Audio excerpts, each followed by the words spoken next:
ನಮಾಮಿ ಶಂಕರ ಸದಾಶಿವಸಮಾರಂಭಂ ಶಂಕರಾಚಾರ್ಯ ಮಧ್ಯಮಾಂ ಅಸ್ಮದಾಚಾರ್ಯ ಪರ್ಯಂತಂ ವಂದೇ ಗುರು ಪರಂಪರಾಂ ಶ್ರುತಿ ಸ್ಮೃತಿ ಪುರಾಣಾನಾಂ ಆಲಯಂ ಕರುಣಾಲಯಂ ನಮಾಮಿ ಭಗವತ್ಪಾದಂ ಶಂಕರಂ ಲೋಕಶಂಕರಂ. ನಾಡಿನ ಸಮಸ್ತ ವೀಕ್ಷಕ ಬಂಧುಗಳ ಪಾದಾರವಿಂದಗಳಿಗೆ ನನ್ನ ಶಿರಸಾಷ್ಟಾಂಗ ನಮಸ್ಕಾರಗಳು. ಎಲ್ಲರಿಗೂ ಶುಭೋದಯ.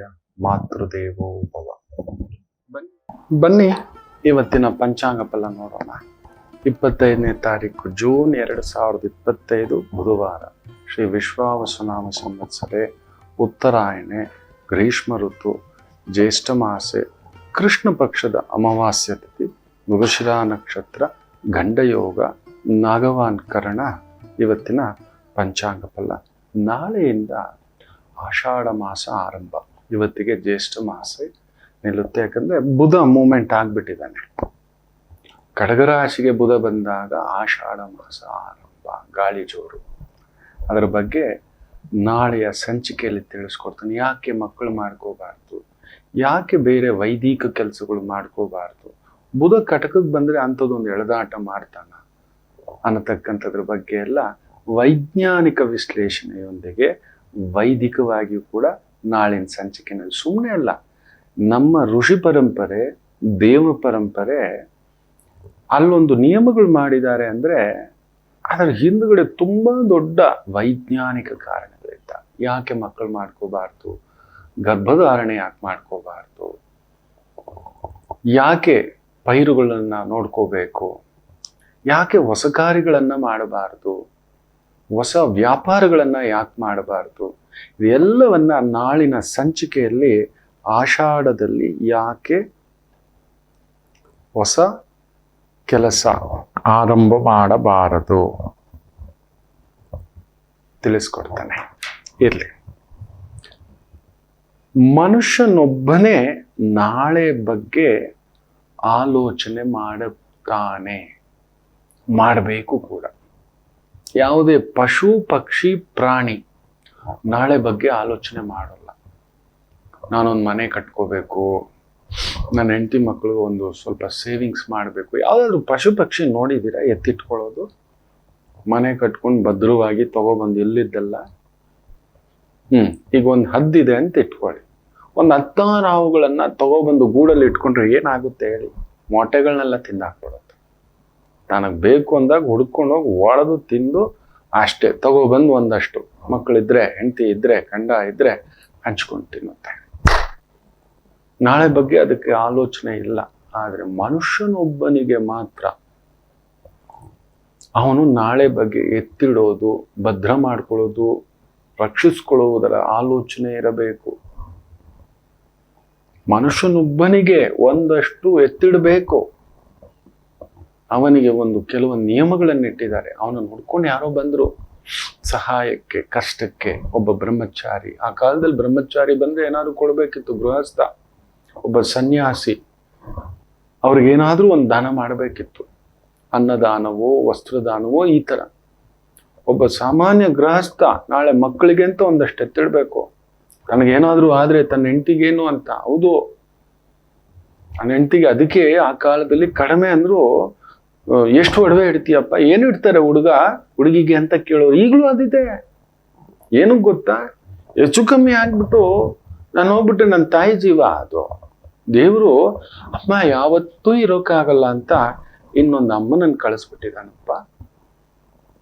ಅಮ್ಮನ ರೂಪವೇ ಮಾತಾ ಸಮನ್ನಾಸ್ತಿ ಪೋಷಣ, ಪತ್ನಿ ಸಮನ್ನಾಸ್ತಿ ಕುಪೋಷಣ. ಅಮ್ಮನ ಹಾಗೆ ಬಡಿಸುವವಳು, ಅನ್ನ ಬಿಡುವವಳು, ಪತ್ನಿಯ ಹಾಗೆ ಸೇವೆ ಮಾಡುವವಳು ಜಗತ್ತಿನಲ್ಲಿ ಇನ್ಯಾರೂ ಇಲ್ಲ. ಅದೆಲ್ಲಿಂದ ಇಟ್ಟಿದನೋ ಭಗವಂತ. 3 ಗಂಟಿನ ಮಾಯೆ. ನಾನಂತೂ ಪುಣ್ಯವಂತಪ್ಪ, ಮಹಾಪುಣ್ಯವಂತ. ನನಗೆಲ್ಲ ಸಿಕ್ಕಿದೆ ನಿಮ್ಮ ಆದರ. ನನಗೇನು ಕಡಿಮೆ ಆಗಿದೆ? ನನಗೆ ಸ್ವರ್ಗ ಇಲ್ಲಿಯೇ ಸಾಕು ಅನ್ಸುತ್ತೆ. ಆಗಾಗ ಸ್ವಲ್ಪ ಚಿಕ್ಕ ಮಗು, ಭಗವಂತ ಚಿಕ್ಕ ವಯಸ್ಸು, ಇರ್ಲಿ ಅಂತ ಈಗ ಅನ್ಕೊಂಡು ಸುಮ್ಮನೆ ಇರ್ತಾನೆ.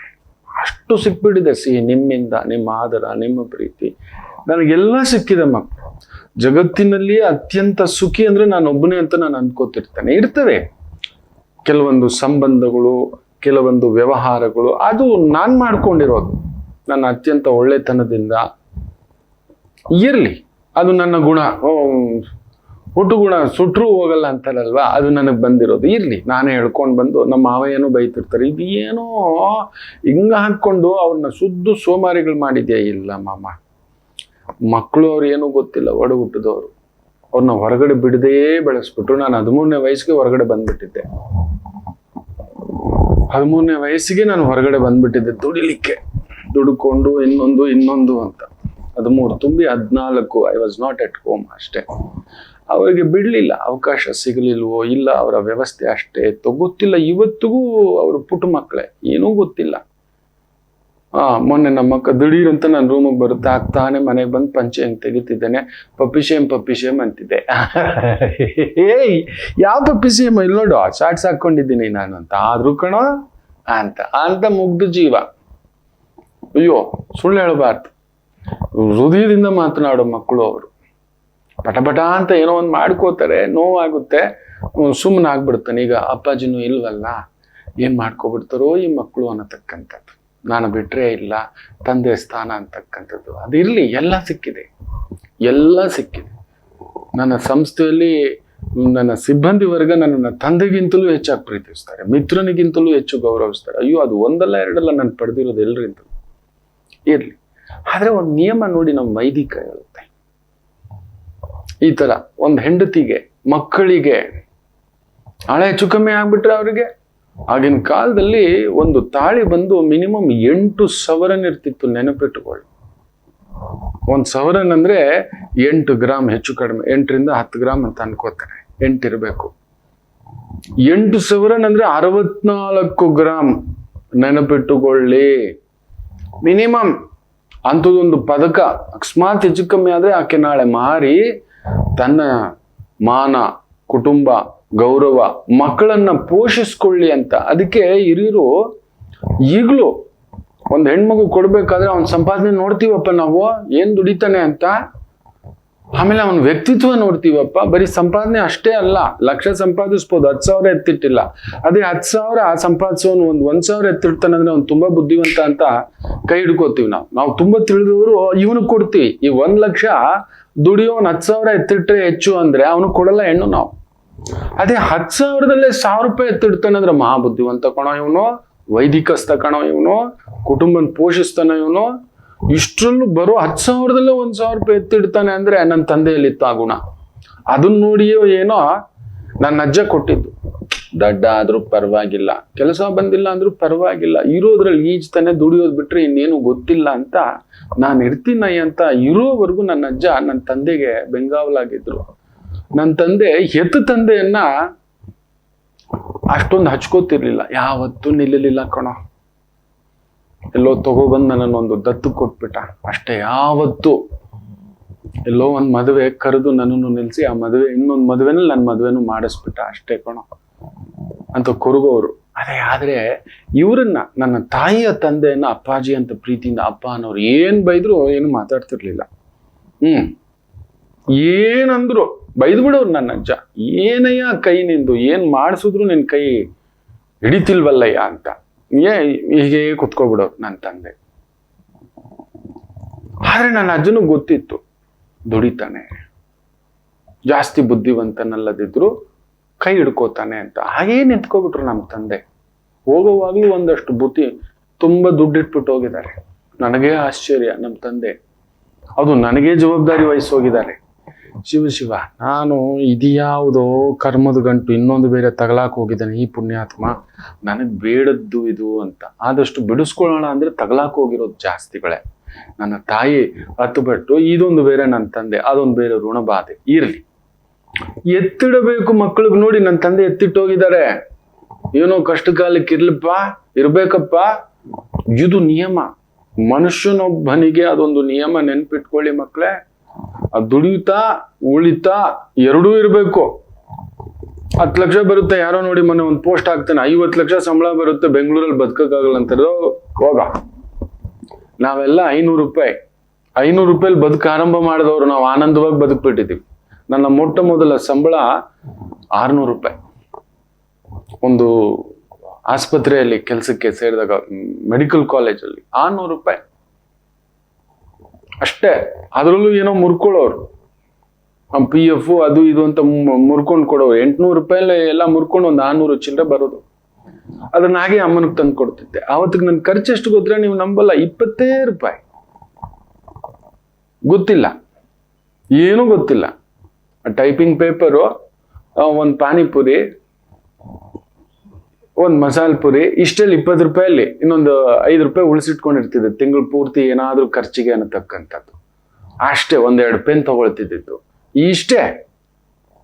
ಅದಕ್ಕೇನೋ ನಮ್ಮವೇ ನನಗೆ ಹೆಣ್ಣು ಕೊಟ್ಟಿದ್ದು, ಉಳಿತಾಯ ಮಾಡ್ತೇನೆ ಅಂತ. ತಿಳಬೇಕು ಮಕ್ಕಳೇ, ಮಕ್ಕಳಿಗೆ ಇಟ್ಟಿರ್ಬೇಕು, ಹೆಂಡತಿಗೆ ಇಟ್ಟಿರ್ಬೇಕು. ಒಬ್ಬ ಯಜಮಾನ, ಒಬ್ಬ ತಂದೆಯಾಗಿ, ಒಬ್ಬ ಅಣ್ಣನಾಗಿ ತಂಗಿನ ಪೋಷಿಸ್ಬೇಕು, ಒಬ್ಬ ಯಜಮಾನನಾಗಿ ಮನೆಯನ್ನು ಪೋಷಿಸ್ಬೇಕು, ಒಬ್ಬ ಗಂಡನಾಗಿ ಹೆಂಡತಿ ಮಕ್ಕಳನ್ನ ಪೋಷಿಸ್ಬೇಕು. ಅವನೆಲ್ಲ ಗುಣ ಇದೆಯಾ ಇದೆಲ್ಲ ನೋಡ್ತೇವೆ. ನೋಡಿ, ಅದನ್ನ ಶಾಂತಿ ಪರ್ವದಲ್ಲಿ ವಿಶೇಷವಾಗಿ ಭೀಷ್ಮರು ಧರ್ಮರಾಯನಿಗೆ ಬೋಧನೆ ಮಾಡ್ತಾರೆ. ಒಬ್ಬ ವ್ಯಕ್ತಿಗೆ ಮುಂದಾಲೋಚನೆ ಇರಬೇಕು, ಇಲ್ಲದಿದ್ರೆ ಅವನು ಸರ್ವನಾಶ ಆಗ್ತಾನೆ. ತಾನು ತನ್ನವ್ರನ್ನು ಎಲ್ಲರನ್ನೂ ಬತ್ತಿ ಇಟ್ಟುಬಿಟ್ಟ ಅಂತ ಹೇಳ್ಬೇಕು. ಎಷ್ಟು ಅದ್ಭುತವಾಗಿ ಒಂದು ಕಥೆ ಮೂಲಕ ಧರ್ಮರಾಯನಿಗೆ ತಿದ್ತಾರೆ ಅಂದ್ರೆ, ಮುಂದಾಲೋಚನೆ, ಒಂದು ಎತ್ತಿಡೋದು, ಜವಾಬ್ದಾರಿಗಳು, ಯಾವ ಪಶು ಪಕ್ಷಿಗೂ ಇಲ್ಲದಂತ ಒಂದು ಶಕ್ತಿ, ಅದು ಆಲೋಚನಾ ಶಕ್ತಿ ಮನುಷ್ಯನಿಗೆ ಮಾತ್ರ ಕೊಟ್ಟಿದೆ. ನಾವು ಅದನ್ನ ಕೆಡಿಸಿಟ್ಕೊಬಿಟ್ಟಿದೀವಿ. ನೀವು ಯಾರನ್ನಾದ್ರೂ ಕೇಳಿ, ಆಪಲ್ ಫೋನ್ ಏನಕ್ರಿ 1.5 ಲಕ್ಷ ರೂಪಾಯಿಂದು, ಅಂತ ಸೆಕ್ಯೂರಿಟಿ ನಿಮ್ ಫೋನಲ್ಲಿ ಏನಿದೆ ರೀ? ನನ್ನ ಫೋನಲ್ಲೇ ಇಲ್ಲ. ನನಗಿರೋ ಪರಿಚಯಗಳು ನಿಮಗೆ ಗೊತ್ತಿಲ್ಲ, ನಾನು ಹೇಳೋದು ಬೇಕಿಲ್ಲ. ತುಂಬಾ ದೊಡ್ಡ ಪರಿಚಯಗಳು, ತುಂಬಾ ದೊಡ್ಡ ಪರಿಚಯಗಳು, ಅಂತಿಂತ ಪರಿಚಯಗಳಲ್ಲ. ನನ್ನ ಫೋನಿಗೆ ಸೆಕ್ಯೂರಿಟಿ ಲಾಕ್ ಇಟ್ಕೊಂಡಿಲ್ಲ, ಆಪಲ್ ಫೋನ್ ಬಳಸೋದಿಲ್ಲ. ನೋಡಿದ್ರೆ ಇವತ್ತು 18 ವರ್ಷದ ಹುಡುಗರ ಕೈಲಿ 1.5 ಲಕ್ಷದ ಫೋನು, ದುಂದು ವೆಚ್ಚಗಳು. ಏನೋ ದೊಡ್ಡ ಒಂದು ಇಂಟರ್ನ್ಯಾಷನಲ್ ಡೀಲಿಂಗ್ಸ್ ಅಲ್ಲಿ ಕೂತಿದ್ದಾರೆ, ಕೋಟ್ಯಾಂತರ ರೂಪಾಯಿ ವ್ಯವಹಾರಗಳು ಮಾಡ್ತಿದ್ದಾರೆ, ಲಕ್ಷಾಂತರ ಸಾವಿರಾರು ಮಂದಿ ಇವರನ್ನ ನಿಭಾಯಿಸ್ಕೊಂಡು ಇವ್ರ ಕೆಳಗಡೆ ಇದ್ದಾರೆ ಅನ್ನೋ ರೀತಿನಲ್ಲಿ ಎಲ್ಲರ ಕೈಯಲ್ಲೂ ಆಪಲ್ ಫೋನ್, ಅದೊಂದು ಸ್ಟೇಟಸ್ ಸಿಂಬಲ್. ಮೆಸಿಂಟೋಶ್ ಅನ್ನತಕ್ಕಂಥ ಒಂದು ಸಿಸ್ಟಮು. ಏನು ಇವ್ರು ಲ್ಯಾಪ್ಟಾಪ್ ಬಂದು ಹ್ಯಾಕ್ ಮಾಡಿಬಿಡ್ತಾರೆ, ಏನೋ ಇಟ್ಕೊಬಿಟ್ಟೆ. ಅಂಥದ್ದು ಏನಿರುತ್ತೆ ಅಂತ ಅಷ್ಟು ದುಡ್ಡು ಖರ್ಚು ಮಾಡಿ ತಗೋಬೇಕಾ?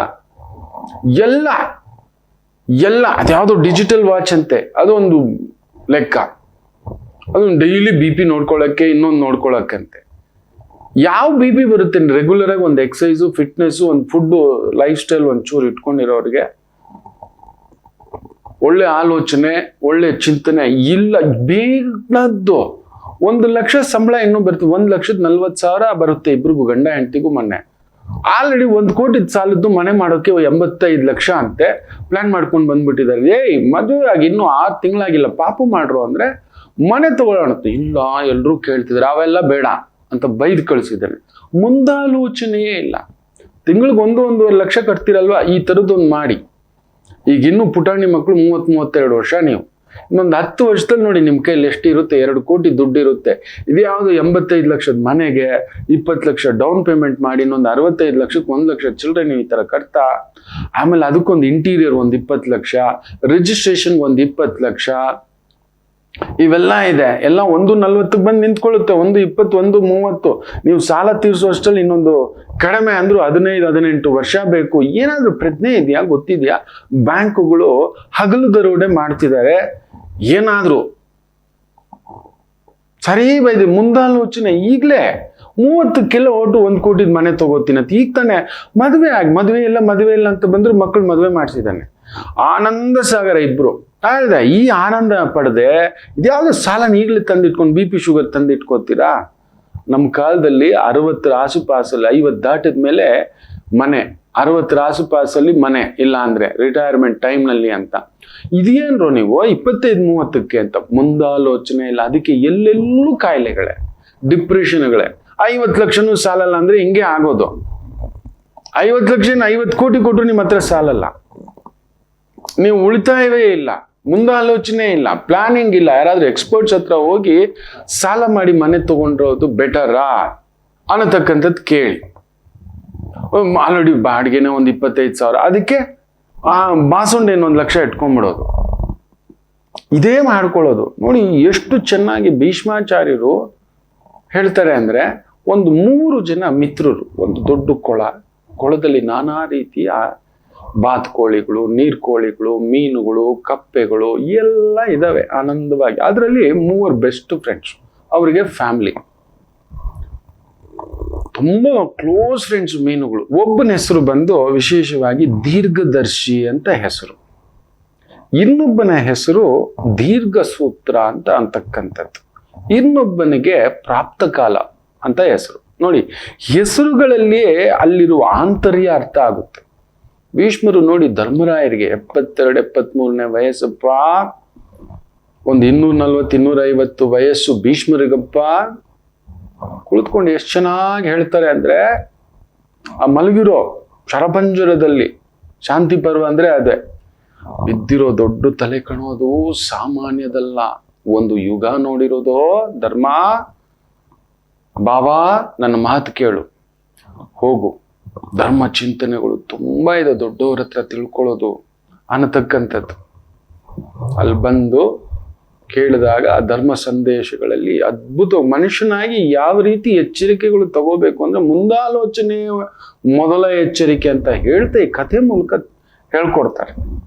ಈ 3 ಮಿತ್ರರುಗಳು ದೀರ್ಘದರ್ಶಿ, ದೀರ್ಘ ಸೂಕ್ತಿ ಹಾಗೂ ಪ್ರಾಪ್ತ ಕಾಲ. ಆ 3 ಮಿತ್ರರು ಆನಂದವಾಗಿರ್ಬೇಕಾದ್ರೆ ಒಮ್ಮೆ ಬರಗಾಲ ಆರಂಭ, ಮಳೆ ಇಲ್ಲ, ಯಾಕೋ ಕೆರೆ ಒಣಗ್ಲಿಕ್ಕೆ ಸ್ವಲ್ಪ ಶುರು ಆಗ್ತಿದೆ, ಬಿಸಿಲು ಜಾಸ್ತಿ ಆಗ್ತಿದೆ. ಆಗ ದೀರ್ಘದರ್ಶಿ ಹೇಳ್ತಾನೆ, ಇದ್ಯಾಕೋ ದೊಡ್ಡದಾಗುವ ಕಾಣಿಸ್ತಿದೆ, ನನ್ನ ಅನುಭವದಿಂದ ಹೇಳ್ತೀನಿ ಕಣ್ರೋ, ಬನ್ನಿ ನಮ್ಮ ಹೆಂಡತಿ ಮಕ್ಕಳನ್ನ ಕರ್ಕೊಂಡು ಈ ಕೆರೆ ಕಟ್ಟೆಯಿಂದ ಹೋದ್ರೆ ಇನ್ನೂ ದೊಡ್ಡ ಕೆರೆ ಇದೆ, ಅಷ್ಟು ಬೇಗ ಅದು ಒಣಗೋಲ್ಲ. ನಮ್ಮ ಅಜ್ಜ ಹೇಳ್ತಿದ್ದಿದ್ದು ಕೇಳಿದ್ದೀನಿ. ಇದು ಚಿಕ್ಕ ಕೆರೆ, ಒಣಗ್ಬಿಟ್ರೆ ನಮ್ಮ ಜೀವನ ಹೋಗುತ್ತೆ, ಯಾರಾದ್ರೂ ಬಂದು ಎತ್ತಾಕೊಂಡು ಹೋಗ್ಬಿಡ್ತಾರೆ. ನೀರು ಇಳಿದಿದ್ದೆ ಬೇಟೆಗಾರರಿಗೆ, ಮೀನು ಹಿಡಿಯೋರಿಗೆ, ಬೆಸ್ತರಿಗೆ ಈಸಿಯಾಗಿ ಸಿಕ್ಕಾಕೋಗ್ಬಿಡ್ತೀವಿ. ನಾವು ಸಾಯೋದಲ್ಲದೆ ನಮ್ಮ ಹೆಂಡತಿ ಮಕ್ಳಿಗೂ ಉಪವಾಸ ಹಾಕ್ಬಿಡ್ತೀವಿ, ಇಲ್ಲ ಅವ್ರಿಗೂ ಜೀವಕ್ಕೆ ಕುತ್ತು ತಂದ್ಬಿಡ್ತೀವಿ. ಹೊರಡೋಣ ಕಂಡ್ರೋ ಬೇಡ ಅಂತ. ಆಗ ದೀರ್ಘ ಸೂತ್ರ ಹೇಳ್ತಾನೆ, ಯಾವತ್ತಾದ್ರೂ ಸಮುದ್ರಗಳು ಒಣಗಿದ್ ಕೇಳಿದೀಯಾ, ನದಿಗಳು ಒಣಗಿದ್ ಕೇಳಿದೀಯಾ? ಎಲ್ಲ ನಿನಗೆ ಸುಮ್ಮನೆ ಇಲ್ದಿದ್ ಭಯಗಳು ಅಂತ ಹೇಳ್ತಾನೆ. ದೀರ್ಘದರ್ಶಿ ಒಪ್ಪಲ್ಲ, ಇಲ್ಲ ಕಂಡ್ರೋ, ಯಾಕೆ ರಿಸ್ಕ್ ತಗೊಳ್ಳೋದು, ಯಾಕೆ ರಿಸ್ಕು? ನಮ್ಮನ್ನು ನಂಬ್ಕೊಂಡು ಹೆಂಡತಿ ಮಕ್ಳಿದಾರೋ, ನಮ್ಮ ಜೀವ ಕಾಪಾಡ್ಕೊಳ್ಳೋದು ಅತಿ ಮುಖ್ಯ. ಯಾಕೋ ಆಲ್ರೆಡಿ ಒಂದು 4 ಅಡಿ ನೀರು ಇಳಿದು ಬಿಟ್ಟಿದೆ ಕೆರೆನಲ್ಲಿ, ಕಟ್ಟೆ ಅಲ್ಲಿದೆ. ಹಿಂಗಾದ್ರೂ ಸ್ವಲ್ಪ ಈಚ್ಕೊಂಡು ಹೋದ್ರೆ ಒಂದು ವಾರ 15 ದಿನ ಆಗುತ್ತೆ. ಆ ಕಟ್ಟೆನ ದಾಟಿಬಿಟ್ವಿ, ದೊಡ್ಡದದು, 10 ನೀರು ಪೋಷಿಸ್ತಕ್ಕಂಥ ಕೆರೆ, ಬದುಕಟ್ಕೊಬಿಡ್ಬೋದು ಅವನು. ನನ್ನ ಮಾತು ಕೇಳಿ ಅಂದ್ರೆ ಇವನು ಪ್ರಾತಃ ಕಾಲ ಹೇಳ್ತಾನೆ, ಸಮಸ್ಯೆ ಬಂದಾಗ ನೋಡ್ಕೊ, ಆಗ ಬಂದಾಗ ನೋಡ್ಕೊಳ್ಳೋಣ, ಈಗ ಅಂಥದ್ದು ಏನೂ ಆಗಲ್ಲ. ನೀವು ಎಷ್ಟು ದಿನದಿಂದ ಇದ್ದೀವಿ ನಾವಿಲ್ಲಿ ಆಡ್ಕೊಂಡು, ಚಿಕ್ಕ ಮಕ್ಕಳಿಂದ ಇದ್ದೀವಿ ನಾವು. ಈಗ ನಮ್ಗೊಂದು 40-45 ವಯಸ್ಸು, ಮಕ್ಕಳಿದ್ದಾರೆ, ಹೆಂಡ್ತಿ ಇದ್ದಾರೆ, ನೀನು ಸುಮ್ಮನೆ ಗಾಬರಿ ಪಡ್ತೀಯಪ್ಪ ಅಂತ ಏನು ಹೇಳಿದ್ರು ಇವರಿಬ್ರು ಕೇಳಲ್ಲ. ಇವನ್ ಸೂಕ್ತಿ ಒಂದು ಭಾರಿ ಲೆಕ್ಕಾಚಾರಗಳು, ಬರೀ ಗಾದೆಗಳು. ಯಾವತ್ತಾದ್ರೂ ಮೋಡ ಇದಾಗುತ್ತೇನಾ, ಮಳೆ ಬಂದೇ ಬರುತ್ತೆ ಕಣ, ಇವಾಗೇನೋ ಒಂದು ಸ್ವಲ್ಪ ಬರುತ್ತೆ, ಸ್ವಲ್ಪ ದಿನದಲ್ಲಿ ಸುಮ್ಮನೆ ನಿಮ್ಗೆ ಬೇರೆ ಕೆಲಸ ಇಲ್ಲ ಅಂತ. ಇವನು ದೀರ್ಘದರ್ಶಿ, ಮುಂದಾಲೋಚನೆ ನೋಡಿ. ಅದನ್ನೇ ನಮ್ಮ ಧರ್ಮ ವೈದಿಕ ಎಷ್ಟು ಚೆನ್ನಾಗಿ ಈ ರೀತಿ ಕಥೆಗಳ ಮೂಲಕ ನಮ್ಮನ್ನ ತಿತ್ತಿದ್ರು ಅಂದ್ರೆ, ಒಬ್ಬ ಸಂಸಾರಿ ಹೇಗಿರ್ಬೇಕು, ಒಬ್ಬ ಗೃಹಸ್ಥ ಹೇಗಿರ್ಬೇಕು, ತಾನಷ್ಟೇ ಅಲ್ಲ ತನ್ನವನ್ನೇ ಕಾಪಾಡ್ಕೋಬೇಕು. ಬರುತ್ತೆ ಸಮಸ್ಯೆಗಳು, ಆಗ ನಾವು ಈ ರೀತಿ ಮೊದಲೇ ಒಂದಷ್ಟು ಕೂಡಿಟ್ಟೆ ಬರೋದನ್ನೆಲ್ಲ ಖರ್ಚು ಮಾಡ್ಬಿಡೋದು. ಸುಮ್ಮನೆ 500 ರೂಪಾಯಿ ಶರ್ಟ್ ತಗೊಳ್ಳೋವಾಗ ಆನಂದವಾಗಿದ್ವಿ, 5,000 ಬರುವಾಗ.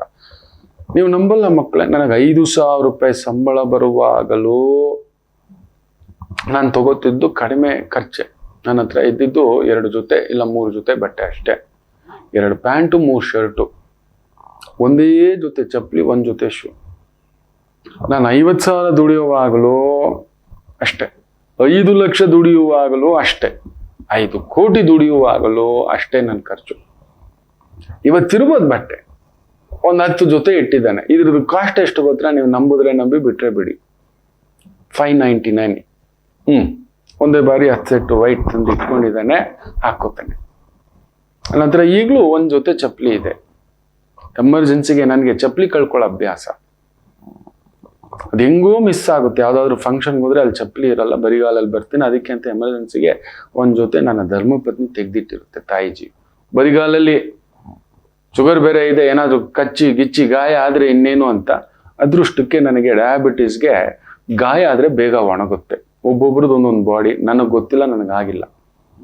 ಗಾಯ ಬೇಗ ವಾಸಿ ಆಗುತ್ತೆ. ಹಾಗಂತ ಹೇಳ್ಬಿಟ್ಟು ಕುಯ್ಸ್ಕೊಳ್ಳೋಕೆ ಕೂತ್ಕೊಳ್ಳಲ್ಲ, ರಿಸ್ಕ್ ತಗೊಳಕ್ಕೂ ಕೂತ್ಕೊಳ್ಳಲ್ಲ. ಆಕೆ ಹಂಗಿರ್ಲಿಕ್ಕೂ ಬಿಡಲ್ಲ. ಇನ್ನೊಂದು ಜೊತೆ ಒಂದು ಪುಟ್ಟದಾಗ, ನೀವು ನಂಬಲ್ಲ, ನನ್ನ ಚಪ್ಪಲಿ ಕಾಸ್ಟ್ ಕೇಳಿದ್ರೆ ಗುಂಡಿಗೆ ಹೆಂಗೆ ಅಂತೀರಿ. ಈಗಲೂ 699 ಮೇಲೆ ತಗೊಂಡಿದ್ದಿಲ್ಲ. ಇದೇ ಸತ್ಯ. ನಿಮ್ಗೆ ಬೇಕಾದ್ರೆ ಬಿಲ್ಲು ತೋರಿಸ್ಬಿಡ್ತಾರೆ, ನೀವು ಬಿದ್ದು ಬಿದ್ದು ನಗ್ತೀರಿ. ಏನಕ್ಕೆ ಕಾಲಿಗೆ ಹಾಕೋ ಚಪ್ಪಲಿಗೆ ಏನಕ್ಕೆ ಅಷ್ಟೊಂದು ಖರ್ಚು ಮಾಡೋದು ಅನ್ನೋದು ನನ್ನ ಸಿದ್ಧಾಂತ. ನಿಮ್ಮ ಸಿದ್ಧಾಂತ ಇದ್ಕೊಳ್ಳಿಪ್ಪ, ನಾನು ನಿಮ್ಮ ಸಿದ್ಧಾಂತ ತಪ್ಪು ಅಂತ ಯಾವತ್ತೂ ಹೇಳಲ್ಲ, ನನ್ನ ಸಿದ್ಧಾಂತ ಹೇಳ್ತೀನಿ. ಕಾಲಿಗೆ ಮೆಟ್ಟು ಅದು ಏನಕ್ಕೋ ಅಷ್ಟು, ಬೇರೆ ಏನಕ್ಕಾದ್ರೂ ಒಳ್ಳೇದಕ್ಕೆ ಖರ್ಚಾಗುತ್ತೆ, ಮಕ್ಕಳಿಗೋ ಮನೆಗೋ ಕುಟುಂಬಕ್ಕೋ ಅನ್ನತಕ್ಕಂಥದ್ದು. ಇದು ನನ್ನ ನಿಯಮ, ಇವತ್ತಿಗೂ ಹಾಗೇ ಇದ್ದೇನೆ. ಬೇಕು ಈಗ ನಾನಾ ಕಾರ್ಯಕ್ರಮಗಳಿಗೆ ಹೋಗ್ತಿರ್ತಾನೆ, ಶಲ್ಯ ಬೇಕು, ಇನ್ನೊಂದು ಬೇಕು. ಹೌದು, ಒಂದು 10-12 ಜೊತೆ ತಂದಿಟ್ಟಿದ್ರೆ ನೋಡಿ, 7,000 ರೂಪಾಯಿ ಮುಗೀತು. ಚಪ್ಪಲಿ 1,000 ರೂಪಾಯಿ ಮುಗೀತು, 2 ಜೊತೆ ಅಂದ್ರೂ ಕೂಡ ಮ್ಯಾಕ್ಸಿಮಮ್. ಏನಿದೆ ಪಗಡಿ, ಅದು ಒಂದು 3,000 ರೂಪಾಯಿ ಮುಗೀತು. ಮ್ಯಾಕ್ಸಿಮಮ್ 10,000 ರೂಪಾಯಿ ಇಷ್ಟೇ. Beautiful I am living. ಆದರೆ 50,000 ಬರೋ ಅಷ್ಟರಲ್ಲಿ 5,000 ರೂಪಾಯಿ ಶೂ ಹಾಕ್ತಾರೆ. ಎಲ್ಲರೂ ನೋಡ್ಬೇಕು 15,000. ಅಯ್ಯೋ, ಮನೆ ಹತ್ರ ಹೋಗ್ಬಿಟ್ಟೆ 20 ಜೊತೆ 30 ಜೊತೆ ಹೀಗೆ ಏನ್ ನೋಡ್ತಿರ್ತೀನಿ. ಯಾವಾಗ್ಲೂ ಹಾಕ್ತಿರಿ ಇದನ್ನ ಅಂತ. ಯಾವಾಗ್ಲೂ ಚಪ್ಪಲಿಗಳಿಗೆ ಅಷ್ಟೊಂದು ಖರ್ಚು, ಬ್ರಾಂಡು. ಅಯ್ಯೋ ಹುಚ್ಚರ. ಮುಖೇಶ್ ಅಂಬಾನಿ ಧರಿಸಿರೋ ಆ ಒಂದು ಬ್ರ್ಯಾಂಡ್ಗಳನ್ನ ನೋಡಿದೀರಾ ನೀವು? ಟಾಟಾ ಬ್ರ್ಯಾಂಡ್ಗಳನ್ನ ನೋಡಿದೀರಾ? ಇಲ್ಲವೇ ಇಲ್ಲ. ಇದು ತಲೆಕೆಟ್ಟಂತ ಒಂದು ಭಾವ ನಾವು ಮಾಡ್ಕೊಂತಿರೋದು ಇದೆ. ಈ ಖರ್ಚುಗಳು. ಟಿವಿ ಬೇಕು, 50 ಇಂಚಸ್ ಟಿವಿ ಏನಕ್ಕೆ ಬೇಕು? ಡಿಶ್ ವಾಷರ್ ಬೇಕು, ಪಾತ್ರೆ ತೊಳೆಯೋ ಮೆಷಿನ್ ಬೇಕು. ಮನೇಲಿ ಒಂದು 50 ಆಗ್ಬಿಟ್ಟಿದೆ. ನನ್ನ ಧರ್ಮಪತ್ನಿಗೆ ಪಾಪ ಪಾತ್ರೆ ತೊಳಿಲಿಕ್ಕೆ ಕಷ್ಟ ಆಗುತ್ತೆ. ಎಸ್, BP ಬಂದ್ಬಿಟ್ಟಿದೆ, ಇನ್ನೊಂದು ಸುಸ್ತಾಗುತ್ತೆ. ಒಂದು ಡಿಶ್ ವಾಷರ್, ಒಂದು ವಾಷಿಂಗ್ ಮೆಷಿನ್ ಬೇಕೀಗ. ಇನ್ನು 30 ಒಂದಷ್ಟು ಬಟ್ಟೆ ಒಕ್ಕೊಳ್ಳೋಕೆ ಏನು ಕಷ್ಟ ಆಗುತ್ತೆ ನಮಗೆ? ಇಲ್ಲ, ಅದು ಕೂಡ 60-70 ಸಾವಿರದ್ದೇ ಬೇಕು. ಅದೇನೋ ಓಪನ್ ಟಾಪ್ ಅಂತೆ, ಫ್ರಂಟ್ ಡೋರ್ ಅಂತೆ, ಈ ತರ. ಆ ಕರೆಂಟ್ ಬಿಲ್ಲು ಕಿತ್ಕೊಂಡು ಹೋಗ್ತಿರುತ್ತೆ, ಶಿವ ಅಂತ. ಮೈಕ್ರೋ ಓವನ್ ಬೇಕು, ಆಮೇಲೆ ಜ್ಯೂಸರ್ ಬೇಕು, ಎಲ್ಲ ಬ್ರ್ಯಾಂಡೇ ಬೇಕು. ಯಾವ ಬ್ರ್ಯಾಂಡ್ಗೆ ಅಂತ ಹೋದ್ರು 10,000 ಕೆಳಗಡೆ ಇಲ್ಲ. ಜ್ಯೂಸರಿಂದ ಹಿಡಿದು ಮಿಕ್ಸರಿಂದ ಹಿಡಿದು ಈ ತರ 10,000 ನಂಗೆ ಗೊತ್ತಿಲ್ಲ, ಇದೇ ನಿಜ. ಅಮೆಝಾನ್ ಅಲ್ಲಿ ಇರೋದು ಅದೇ. ಚೆಕ್ ಮಾಡ್ತಾ ಇರ್ತಾರೆ, ಮನೇಲಿ ನೋಡ್ತಾ ಇರ್ತಾರೆ. ಎಲ್ಲ ಏನಕ್ಕೆ ಸುಮ್ಮನೆ ಅಂತ ಮ್ಯಾನೇಜ್ ಮಾಡ್ತಿರ್ತಾರೆ. ಹೌದು, ನಮ್ಮ ಮನೇಲಿ ಕುಳಿತುಕೊಂಡು ದೋಸೆ ರುಬ್ಬುವಾಗ ಆನಂದವಾಗಿತ್ತು, ಕುಳಿತುಕೊಂಡು ಬಟ್ಟೆ ಒಗೆಯುವಾಗ ಆರೋಗ್ಯ ಆನಂದವಾಗಿತ್ತು, ಕುಳಿತುಕೊಂಡು ಆ ಖಾರ ಅರಿಯುವಾಗ ಎಲ್ಲ ಅದ್ಭುತವಾಗಿತ್ತು ಆರೋಗ್ಯಗಳು. ತಮ್ಮ ಕೆಲಸ ತಾವು ಮಾಡ್ಕೊಳ್ಳುವಾಗ. ಇವಾಗ ನೋಡಿ, ಅನಾರೋಗ್ಯನೂ ತಂದಿಟ್ಕೊಬಿಟ್ಟಿದ್ದೀವಿ. ಇದ್ರ ಮೇಲೆ ಬ್ರ್ಯಾಂಡು, ಅದ್ರ ಮೇಲೆ ಒಂದು ಸಾಲ. ಮನೆ ಇಂಟೀರಿಯರ್ ಹಿಂಗೆ ಇರ್ಬೇಕು, ಯಾರು ಬಂದು ನೋಡ್ತಾರೆ? ನಮ್ಮ ಬೆಡ್ರೂಮ್ ಹೆಂಗಿರ್ಬೇಕು ಅದು ನಿಮಗೆ. ಈ ರೀತಿ ಅನಗತ್ಯ ಖರ್ಚುಗಳನ್ನ ತಂದು ಹಾಕಿಕೊಂಡು ನಿಮಗೆ ನೀವೇ ಮಾಡ್ಕೊಂಡಿರೋದು ನೋಡಿ. ಈ ದೀರ್ಘದರ್ಶಿ ಯೋಚಿಸ್ತಾನೆ, ಹೆಂಡತಿ ಮಕ್ಕಳು ಇವ್ರೇನೋ ಮಾಡ್ತಾರಪ್ಪ ತಲೆನೋವುಗಳು, ಇದಾಗದ ಮಾತು ಅಂತ ಹೇಳಿ ಕರ್ಕೊಂಡು ಹೆಚ್ಚು ಕಡಿಮೆ 1 ತಿಂಗಳಾಗುತ್ತೆ ಆ ಕೆರೆ ದಾಟಕ್ಕೆ. ಅಷ್ಟು ದೊಡ್ಡದು ಕೆರೆ ಆದ್ರೂ ತಗೊಂಡು ಬೇರೆ ಬೇರೆ ಇರ್ತಾವಲ್ಲ, ಅವುಗಳನ್ನೆಲ್ಲ ದಾಟ್ಕೊಂಡು ಮೊಸಳೆಗಳಿರ್ತವೆ, ಆಮೆಗಳಿರ್ತವೆ, ತಿನ್ನುವಂಥ ಬೇರೆ ಬಾತುಕೋಳಿಗಳಿರ್ತವೆ, ನೀರು ಕೋಳಿಗಳಿರ್ತವೆ. ಅವರೆಲ್ಲರಿಂದ ಪಾರ್ ಮಾಡಿಕೊಂಡು ಆ ಕಟ್ಟೆಯನ್ನು ದಾಟಿ ಆ ದೊಡ್ಡ ಕೆರೆಗೆ ಹೋದ. ಸ್ವಲ್ಪ ಆ ದಿನದಲ್ಲೇ ನೀರು ಪೂರ್ತಿ ಇಳಿದು ಬಿಡುತ್ತೆ. ಮೀನು ಹಿಡಿಯೋರು ಬರ್ತಾರೆ, ಕೈ ಹಿಂಗೆ ಹಾಕಿದ್ರೆ ಸಿಗುತ್ತೆ. ಪ್ರಾತಃ ಕಾಲನು ಸಿಕ್ಕಾಕೋತಾನೆ. ಪ್ರಾಪ್ತ ಕಾಲ ಆ ಕ್ಷಣಕ್ಕೆ ನಿರ್ಧಾರ ತಗೊಳ್ಳೋನು ಈ ದೀರ್ಘ ಸೂತ್ರಿ. ಬರೀ ಒಂದು ವೇದಾಂತ ಮಾತಾಡದೆ ಅವೆಲ್ಲ ಏನೂ ಆಗಲ್ಲ, ಸುಮ್ಮನಿರೋನು ಅವನು ಬಲೆಯಲ್ಲಿ ಸಿಕ್ಕಾಕೋಬಿಡ್ತಾನೆ. ಇವನು ಪ್ರಾತಃ ಕಾಲ ಸ್ವಲ್ಪ ಗಾಬರಿ ಆಗ್ಬಿಡ್ತಾನೆ. ಹೆಂಡತಿ ಮಕ್ಳಿಗೆ ಹೇಳ್ಕೊಡ್ತಾನೆ, ನಾನು ಹೇಳಿದ್ ಮಾಡಿ ಅಂತ. ಬುರದೆ ಎಲ್ಲ ಮೆತ್ಕೊಂಡಿರುತ್ತೆ. ಹಾಕಿದ ತಕ್ಷಣ ಸಿಕ್ಕಾಕೊಂಡು ಹಂಗೆ ಮಾಡಿಬಿಟ್ಟು ಆ ಒಂದು ಏನು ಮೀನು ಹಿಡಿಯೋ ಆ ಒಂದು ಪಂಜರ ಇರುತ್ತಲ್ವಾ, ಅದಕ್ಕೆ ಹಿಂಗೆ ಕಚ್ಕೊಂಡಿದ್ದು ಬಿಡಿ. ಅವನು ಒದರ್ತಾನೆ, ಇದು ಮಾಡ್ತಾನೆ, ಸುಮ್ಮನಿದ್ದು ಬಿಡಿ ಅಂತ ಹೇಳ್ಕೊಡ್ತಾನೆ. ಆ ಕ್ಷಣಕ್ಕೆ ನಿರ್ಧಾರ ಯೋಚನೆ ಮಾಡಿಬಿಟ್ಟು ಆ ಕ್ಷಣಕ್ಕೆ ಭಯದಲ್ಲೇ ಅವರೆಲ್ಲ ಎಂಥ ಕೆಲಸ ಮಾಡಿದೆ ನೀನು, ಅವನು ಹೇಳ್ದ ನಿನ್ನ ಸ್ನೇಹಿತ ದೀರ್ಘದರ್ಶಿ ನೀನು ಕೇಳಿದೆ ಅಂತ ಸುಮ್ಮನಿರ್ದೆ, ನಂದೇ ತಪ್ಪು, ಏನು ಮಾಡೋಣ ಈಗ ಸದ್ಯಕ್ಕೆ ಹಿಂಗೆ ಹಿಡ್ಕೊಳ್ರೆ ನಾವು ಮಾಡ್ಕೊಳ್ಳೋದು ಹಿಂಗೆ ಎಲ್ಲ ನೀರೆಲ್ಲ ಕೊಚ್ಕೊಂಡು ಹೋದ್ಮೇಲೆ ಆ ಕಟ್ಟೆ ಹಾಕೋಕೆ ಓಡಿ ಬರ್ತೀವಿ. ಮೊನ್ನೆ ಪುಣ್ಯಾತ್ಮ ಹಂಗೆ ಒಬ್ಬ 1.5 ಕೋಟಿ ಬರೆದಿದ್ದೀನಿ, 60 ಲಕ್ಷ 90 ಲಕ್ಷ ಇಲ್ಲ ಎರಡು ಸೇರಿದ್ರೆ 1.5 ಕೋಟಿ ಕಳ್ಕೋತಿ ಅಂದ್ರೆ ಕಳ್ಕೊಂಡ್ಮೇಲೆ ಮಂಡ್ಯದಿಂದ ಬಂದು ಆಜಾನುಬಾಹು ಪಟಾಣಿದಾಗಿದ್ದಾನೆ ಆ ಮಗು, ಹಿಂಗೆ ಬಗ್ಬಿಟ್ಟಿದ್ದಾನೆ ಪುಟ, ಎಷ್ಟು ಕಣ್ಣಲ್ಲಿ ನೀರು. ಅಲ್ಲಯ್ಯ ಒಂದು ದೀರ್ಘದರ್ಶಿ ಬೇಡವಾ, ಇಷ್ಟು ದೊಡ್ಡ ರಿಸ್ಕಿನ ವ್ಯವಹಾರ ಮಾಡಕ್ಕೆ ಹೋಗ್ತಿದೀಯಾ, ಇದರಲ್ಲಿ ನನಗೆ ಲಾಭ ಇದೆಯಾ, ಆಗುತ್ತಾ, ನನಗೆ ವ್ಯವಹಾರ ಅನುಕೂಲ ಆಗುತ್ತಾ, ವೃತ್ತಿ ಅನುಕೂಲ ಆಗುತ್ತಾ, ಇಲ್ಲ ಇನ್ನೊಬ್ಬರ ವ್ಯವಹಾರ ನೋಡ್ಕೊಳ್ಳೋದ್ರಲ್ಲಿ ಅನುಕೂಲ ಆಗುತ್ತಾ, ಇಲ್ಲ ಹಿರಿಯರ್ದು ಯಾವ್ದಾದ್ರು ಜವಾಬ್ದಾರಿ ನೋಡ್ಕೊಂಡ್ರೆ ಆಗುತ್ತಾ, ಕೈ ಕೆಲಸ ಆಗುತ್ತಾ, ಇಲ್ಲವೇ ಕೃಷಿ ಕೆಲಸ ಆಗುತ್ತಾ, ಏನಿಲ್ಲ, ಏನೇನೂ ಇಲ್ಲ, ದೀರ್ಘದರ್ಶತ್ವ ಇಲ್ಲ. ಹಿಂಗೆ ಈ ದೀರ್ಘ ಸೂತ್ರ ಯಾವನೋ ಹೇಳ್ದ, ಇಲ್ಲ ಈ ಪ್ರಾಪ್ತ ಕಾಲದ ಥರ ಅವಾಗ ಬಂದಾಗ ನೋಡ್ಕೊಳ್ಳೋಣ ಬಿಡು. ಏನು ಮಾಡಿದ್ದಾನೆ ಪುಣ್ಯಾತ್ಮ, ಈ ಸೈಕಲ್ ಬ್ರ್ಯಾಂಡ್ ಅಗರಬತ್ತಿ ಡಿಸ್ಟ್ರಿಬ್ಯೂಟರ್ಶಿಪ್, ಪ್ರತಿ ಅಂಗಡಿಗೆ 2,000 ರೂಪಾಯಿ ಮೇಲೆ ತಗೊಳ್ಳಲ್ಲ, ಎಷ್ಟೋ ಅಂಗಡಿಯವ್ರು ದುಡ್ಡು ಕೊಡಲ್ಲ ಡಿಸ್ಟ್ರಿಬ್ಯೂಟರ್ಶಿಪ್ ಅಲ್ಲಿ, ಅಲ್ಲಿ ಬರೋದು 8% ಮೇಲೆ ಕೊಡಲ್ಲ ಯಾವುದೇ ದೊಡ್ಡ ಕಂಪ್ನಿಯವರು.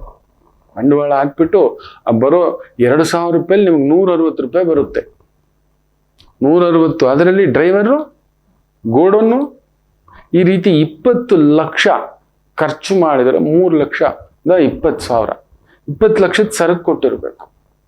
ಆ 20 ಲಕ್ಷದ ಸರಕು ಕಳಿಸ್ಲಿಕ್ಕೆ ಕಡಿಮೆ ಅಂದ್ರು 2 ಗಾಡಿ ಬೇಕು, 2 ಗಾಡಿ ಡ್ರೈವರು ಅಂತ ಹೇಳ್ದ ಅಂದ್ರೆ 3 ಡ್ರೈವರ್ ಇರ್ಬೇಕು, ಒಬ್ಬ ರಜಾ ಹಾಕಿದ್ರೆ, ಬಿಲ್ಲಿಂಗ್ ಅವರಿಬ್ರು ಇರಬೇಕು, 3 ಇರಬೇಕು, ಗೋಡನ್ನಲ್ಲಿ ಗೋಡನ್ ಬಾಡಿಗೆ 2 ಗಾಡಿ, ಅದಕ್ಕೆ EMI ಒಂದು 35,000 70,000, 3 ಡ್ರೈವರ್ಗಳು, ಕಡಿಮೆ ಅಂದ್ರೆ 25 ಅಂದ್ರೆ 75,000.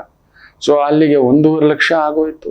ಗೋಡನ್ ಬಾಡಿಗೆ ಕಡಿಮೆ ಅಂದ್ರು ಒಂದು 70,000ದಿಂದ 1 ಲಕ್ಷ, 2.5 ಲಕ್ಷ ಆಗೋಯ್ತು. ನೋಡಿ 8% ಅಂದರೆ 1,60,000ಕ್ಕೆ 20 ಲಕ್ಷಕ್ಕೆ ಇವ್ರು ಖರ್ಚಿಡೋದು. ನೀವು ಬೇರೆ ಐಟಮ್ ಇಟ್ಕೊಂಡು ರೊಟೇಟ್ ಮಾಡ್ಬೋದು ಸರ್, ಹಂಗೆ ಸರ್ ಹಿಂಗೆ ಸರ್, ಏನು ತಲೆ ಕೆಡ್ಸಿದ್ರು. ಅಲ್ಲೊಂದು 2,000 ರೂಪಾಯಿ ಮಾಲ್ ಕೊಟ್ರೆ 160 ರೂಪಾಯಿ ಬರುತ್ತೆ, 4 ಸರಿ ಹೋಗ್ಬೇಕು. ಆ ಅಂಗಡಿ ಒಂದು ಸಾಲ ತಗೊಂಡೇ ಕೊಡೋದು, ಬೆಂಗಳೂರಲ್ಲಿರೋ ಅಂಗಡಿಗಳವರೆಲ್ಲ ಸಾಲ ತಗೊಂಡೇ ಕೊಡೋದು. ಇಟ್ಬಿಟ್ಟು ಹೋಗು, ದುಡ್ಡು ಈಗಲೇ ಕೊಡಲ್ಲ, 2,000 ರೂಪಾಯಿ ಸಾಲ ತಗೋತಾನೆ ಅಂದ್ರೆ ಅವ್ನು ಎಂಥ ಅಂಗಡಿ ಅವ್ನು ಲೆಕ್ಕ ಹಾಕ್ಕೊಳ್ಳಿ. ಇದು ನಿಯಮ, ಸಾಲ ಕೊಡಬೇಕು. 500 ರೂಪಾಯಿನ ಐಟಮ್ ಹಪ್ಪಳ ಮಾರೋನ್ ಕೂಡ ತಗೊಂಡೋಗಿ ಹಪ್ಪಳ ಇಟ್ರೆ ಅಂಗಡಿನಲ್ಲಿ ಆ 500 ರೂಪಾಯಿ ಹಪ್ಪಳಕ್ಕೆ ಅವ್ನಿಗೆ ಹಬ್ಬಬ್ಬ ಅಂದ್ರೆ 8% ಅಂದ್ರೆ 40 ರೂಪಾಯಿ ಬರೋದು. ಆಮೇಲೆ ಕೊಡ್ತೀನಿ ಹೋಗು ಅಂತಾನೆ. ಸಂಡಿಗೆ ಇಟ್ರು ಅಷ್ಟೇ, ಉಪ್ಪಿನಕಾಯಿ ಇಟ್ರು ಅಷ್ಟೇ, ಎಲ್ಲ ರೀಟೇಲರ್ಸ್ ಈ ಬೆಂಗಳೂರಲ್ಲಿ ಅದೊಂದಿದೆ ಪ್ರಾಬ್ಲಮ್. ಇವನು ಅದನ್ನ ನಂಬಿ ಮುಳುಗೋಗಿದ್ದಾನೆ. ಆ ಥರದ್ದು 4-5 1.5 ಕೋಟಿ ಆದ್ಮೇಲೆ ಬಂದಿದ್ದಾನೆ ಪ್ರಾಪ್ತ ಕಾಲ.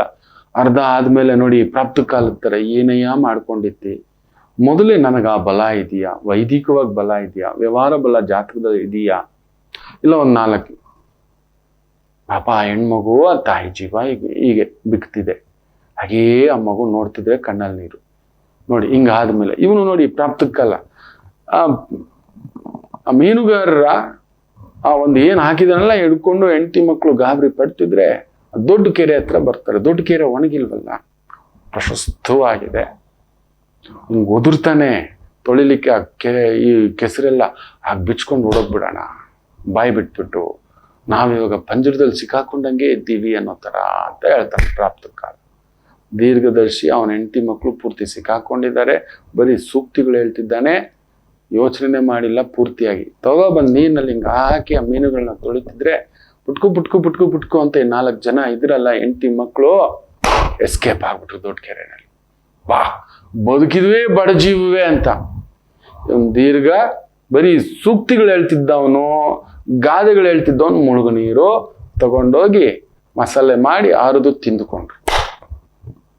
ಇಷ್ಟೇ ಆಗೋದು ನಮ್ಮ ಜೀವನ, ನೆನ್ಪಿಟ್ಕೊಳ್ಳಿ. ಇದನ್ನ ಆ ಕಾಲಕ್ಕೆ ಶಾಂತಿ ಪರ್ವದಲ್ಲಿ ಭೀಷ್ಮರು ಧರ್ಮರಾಯನ್ಗೆ ಹೇಳಿರೋದು. ಒಬ್ಬ ಮನುಷ್ಯನಿಗೆ ಮಾತ್ರ ಮುಂದಾಲ್ ಇದರಿಂದ ಏನಾದ್ರೂ ಲಾಭ ನಷ್ಟ ತೊಂದರೆ ಒದ್ದಾಟ ಇನ್ನೊಂದು ಆಗುತ್ತಾ? am I taking too much risk? ಆ ರಿಸ್ಕ್ ತಗೊಂಡ್ರೆ ಇದಕ್ಕೆ ಒಂದು ಬ್ಯಾಕಪ್ ಇದೆಯಾ, ಹಿಡ್ಕೊಳ್ಳೋರಿದ್ದಾರಾ, ಸಪೋರ್ಟ್ ಮಾಡೋರಿದ್ದಾರಾ? ಇಲ್ಲ, ಯಾರೋ ಹೇಳಿದ್ರು ಮೊನ್ನೆ ಕೂಡ ಒಂದು ಪುಣ್ಯಾತ್ಮ ಗಂಡ ಹೆಂಡತಿ ಬಂದಿದ್ದಾರೆ, ಗಾಬರಿಲಿ ಯಾರ್ಯಾರನೋ ನಂಬಿ ದುಡ್ಡು ಕೊಟ್ಟಿರೋದು, ಒಬ್ಬರ ಹತ್ರನೂ ಬರವಣಿಗೆ ಇಲ್ಲ, ಏನೂ ಇಲ್ಲ. ಒಂದಷ್ಟು % ಬಡ್ಡಿ ಕೊಡ್ತಾರಂತೆ, ಕೊಡ್ತಿಲ್ಲ. ಫೋನ್ ಮಾಡಿದ್ರೆ ತೆಗಿಯೋ, ಬೆಳಿಗ್ಗೆ 4 ಗಂಟೆಗೆ ಹೋಗಿ ಅವ್ರ ಮನೆ ಹತ್ರ ಕೂತ್ಕೊಳ್ಳೋದಂತೆ ಆಯ್ತಾ. ನೋಡಿ ಗುರೂಜಿ, ಫೋನೇ ಎತ್ತಲ್ಲ. ನಾವಿಬ್ರು ಹೋಗೋದು 4 ಗಂಟೆಗೆ, ದಾವಣಗೆರೆಯಿಂದ ಇನ್ನೆಲ್ಲೋ ಚನ್ನಗಿರಿಗೆ ಹೋಗೋದು, ಚನ್ನಗಿರಿಯಿಂದ ದಾವಣಗೆರೆಗೆ ಬರೋದು. ಈ ಥರ 4 ಜನ, ಫೋನೇ ಎತ್ತಲ್ಲ. ಹಣ ಅಲ್ಲಿದ್ದೀನಿ, ಹಣ ಇಲ್ಲಿದ್ದೀನಿ. ಬೆಳಿಗ್ಗೆ 4 ಗಂಟೆಗೆ ಅವನು ಹಿಡಿಬೇಕು ಅಂದ್ರೆ, ಈಗ ರಾತ್ರಿ ಬಂದೇಣ ವ್ಯವಸ್ಥೆ ಮಾಡ್ಬಿಡ್ತೀನಿ 11 ಗಂಟೆಗೆಲ್ಲ ಅನ್ನೋದು. 30 ಲಕ್ಷ 40 ಲಕ್ಷ ಏನಾದರೂ ಒಂದು ಕೊಡೋದಕ್ಕೆ ಬ್ಯಾಂಕ್ಗೆ ನೀವು ಹೋಗಿ ಕೇಳಿ, 10,000 ರೂಪಾಯಿ ಸಾಲ ಕೇಳಿ, ಕೊಡಲ್ಲ. ಮುತ್ತೂಟಿಗೆ ಹೋಗಿ ಒಡವೆ ಆಡ ಇಡಬೇಕು, ಕೊಡಲ್ಲ. ಬಡ್ಡಿ ಕಟ್ಬೇಕಪ್ಪ, ಲೇಟ್ ಫೀ ಕಟ್ಬೇಕಪ್ಪ. ಒಂದು ಚೆಕ್ ಬೌನ್ಸ್ ಆದ್ರೆ ನೀವು ನಂಬಲ್ಲ. ಮೊನ್ನೆ ನಾನೊಂದು NBFC ಕೇಳ್ತೇನೆ ಕತೆ, 50,000 ರೂಪಾಯಿಗೆ ನಿಮ್ ಕೈ ಕೊಡೋದು 46,000 ರೂಪಾಯಿ. ಅಂದ್ರೆ 8% ಮುರ್ಕೊಂಡು ರಿಟರ್ನ್ ಕಟ್ಟೋದು ನೀವು ಎಷ್ಟು ಗೊತ್ತಾ? 56,000 ರೂಪಾಯಿ, 10,000 ಎಕ್ಸ್ಟ್ರಾ. ಒಂದು EMI 10 ತಿಂಗಳಲ್ಲಿ ಮಿಸ್ ಆದರೆ 700 ಪ್ಲಸ್ ಇನ್ನೊಂದು 800, 1,500 ರೂಪಾಯಿ ಚಾರ್ಜಸ್ಸು. ಒಂದು ಬಾರಿ ಮನುಷ್ಯ ಮಿಸ್ ಮಾಡಲ್ವಾ? ಒಂದೊಂದು ಸಮಯ ಏನೋ ತಗೊಂಡಿರೋದೇ ಕಷ್ಟಕ್ಕೆ. ಲೆಕ್ಕ ಹಾಕೊಳ್ಳಿ ಅಲ್ಲಿಗೆ ಎಷ್ಟು ಲೂಟಿ ಮಾಡ್ತಿದ್ದಾರೆ ಬ್ಯಾಂಕುಗಳವರು. ಹಗಲು ದರೋಡೆ, ದೀರ್ಘದರ್ಶಿ ಇಲ್ಲದೆ ಮೊದಲೇ ಪ್ಲಾನ್ ಮಾಡದೆ, ಒಂದಷ್ಟು ಹೆಂಡತಿ ಮಕ್ಕಳು ಭದ್ರತೆ ಮಾಡದೆ, ಇನ್ನೊಬ್ಬ 17 ತುಂಬಿಲ್ಲ ಈಗಲೇ ಟ್ರೇಡಿಂಗ್ ಅಂತ ಹಾರ್ತಾವನೆ. ಎಷ್ಟೋ ಇಟ್ಟಿದೆಯಾ ದುಡ್ಡು? ಇಲ್ಲ, ಲೆಟ್ ದಮ್ಗೆ 1-2-5 ಲಕ್ಷ ಕೊಡಿ, ನಾನು ಟ್ರೇಡಿಂಗ್ ಮಾಡಿಬಿಡ್ತೀನಿ. ಯಾರೋ ತಲೆ ಕೆಡಿಸಿದ್ದು? Are you learn the process about what is trading? Bengaluru stock exchange ಹೋಗಿ ನೋಡಿದೀಯೇನೋ ನೀನು? ಎಲ್ಲಿ ಬರುತ್ತೆ ಅಂತ? ಬ್ಯಾಂಗ್ಳೂರ್ ಸ್ಟಾಕ್ ಎಕ್ಸ್ಚೇಂಜ್ ಅನ್ನೋದು ನೋಡೇ ಇಲ್ಲ. ಎಷ್ಟೋ ಜನ ಟ್ರೇಡಿಂಗ್ ಮಾಡೋರು, ಎಷ್ಟೋ ಜನ ಬಾಂಬೆ ಸ್ಟಾಕ್ ಎಕ್ಸ್ಚೇಂಜ್ ಅಂತಾರೆ, ಬ್ಯಾಂಗ್ಳೂರ್ ಸ್ಟಾಕ್ ಎಕ್ಸ್ಚೇಂಜ್ ನೋಡಿಲ್ಲ ಇವರು. ಬೆಂಗಳೂರಲ್ಲೂ ಸ್ಟಾಕ್ ಎಕ್ಸ್ಚೇಂಜ್ ಇದೆ. ಗೊತ್ತಿದೆಯಾ ಅಂದ್ರೆ ಮುಖ ನೋಡ್ತಿದ್ದಾನೆ. ಇದೇ ಮಾಡೋದು. ದೀರ್ಘದರ್ಶಿತ್ವ ಇಲ್ಲದೆ ಯಾರ್ದೋ ಮಾತು ಕೇಳಿ, ಈ ತರ ದೀರ್ಘ ಸೂಕ್ತಿಯ ಮಾತುಗಳೇ, ಮಳೆ ಬೀಳದೆ ಇರುತ್ತಾ, ಸಮುದ್ರ ಒಣಗದೆ ಇರುತ್ತೋ, ಯಾರ್ಯಾರೋ ಏನೋ ಮಾಡಿದ್ದಾರೆ, ಇಂಥದ್ದೇ ಮಾಡ್ಕೊಳ್ತಿದ್ದೀರಿ. ಎಚ್ಚರಿಕೆ. ಈ ಒಂದು ದೀರ್ಘದರ್ಶತ್ವ ಇಲ್ಲ ನಿಮ್ಮ ಮನೆ. ಓದು, ನಾಳೆ ಇದನ್ನ ನಾನು ಮಾಡ್ಕೊಳ್ಳಿಲ್ಲ ಅಂದ್ರೆ ಏನಾಗುತ್ತೆ? ಕಷ್ಟಪಟ್ಟು ಕಾಲೇಜ್ಗೆ ಸೇರಿಸಿದ್ದಾರೆ, ಸಾಲ ಸೋಲ ಮಾಡಿ, ಇದರಿಂದ ನನ್ನ ಬದುಕು ಎಲ್ಲಿ ಬಂದು ನಿಲ್ಲುತ್ತೆ? ಎಕ್ಸಾಮ್ ಅಂತ ಬರ್ಕೊಳ್ಳೋಣ ಬಿಡೋ. ಈಗೆಲ್ಲ ನೆನ್ಪಿಟ್ಕೊಳ್ಳಿ, 60-70 ಮಾರ್ಕ್ಸ್ನವ್ರಿಗೆ ಜಾಬೇ ಕೊಡಲ್ಲ, ಬೇರೆ ಕೋರ್ಸ್ಗಳು ಸಿಗೋಲ್ಲ. ಅದನ್ನ ಯೋಚನೆ ಮಾಡಿದೀರಾ?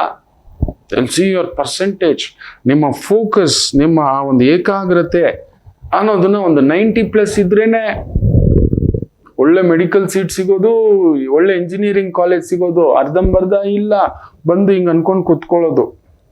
ದೀರ್ಘದರ್ಶತ್ವ ಇಲ್ಲ. ಹಾಗೆ ಅವತ್ತಿಗೆ ಮಾಡ್ಕೊಳ್ಳೋಣ ನೋಡಿ. ಅವನತರ ಈ ಪ್ರಾಪ್ತ ಕಾಲ ಅರ್ಧರ್ಧ ಭಯದಲ್ಲಿ ಅವಾಗ ಏನಾಗುತ್ತೆ? ಅರ್ಧರ್ಧ ಭಯದಲ್ಲಿ ಅರ್ಧರ್ಧ ಇಂಟರ್ವ್ಯೂ, ಅರ್ಧರ್ಧ ಅಟೆಂಡೆನ್ಸು, ಅರ್ಧರ್ಧ ಎಕ್ಸಾಮು, ನಂಬರ್ಸು. ಇದೇ ವಿದ್ಯಾರ್ಥಿಗಳಿಂದ ಹಿಡಿದು ಎಲ್ಲರೂ ಇದು ಮಾಡಿಟ್ಕೊಬಿಟ್ಟಿದ್ದೀರಿ. ದೀರ್ಘದರ್ಶತ್ವ ಇಲ್ಲ ನಿಮ್ಮಲ್ಲಿ. ಯಾಕೆ ತುಂಬಾ ಜನ ಫೇಲ್ಯೂರ್ ಆಗ್ತಿದ್ದೀರಿ? ನಿಮ್ಮ ಫ್ಯಾಮಿಲಿ ಲೈಫ್ ಇರ್ಬೋದು, ವ್ಯವಹಾರದ ಲೈಫ್ ಇರ್ಬೋದು, ಕರಿಯರ್ ಲೈಫ್ ಇರ್ಬೋದು. ಕರಿಯರ್ ಕಂಪ್ನಿ ಒಂದು ಕೆಲಸ ಕೊಟ್ಟಿದ ತಕ್ಷಣ ಸೆಟ್ಲ್ ಆಗ್ಬಿಟ್ಟೆ ನಾನು.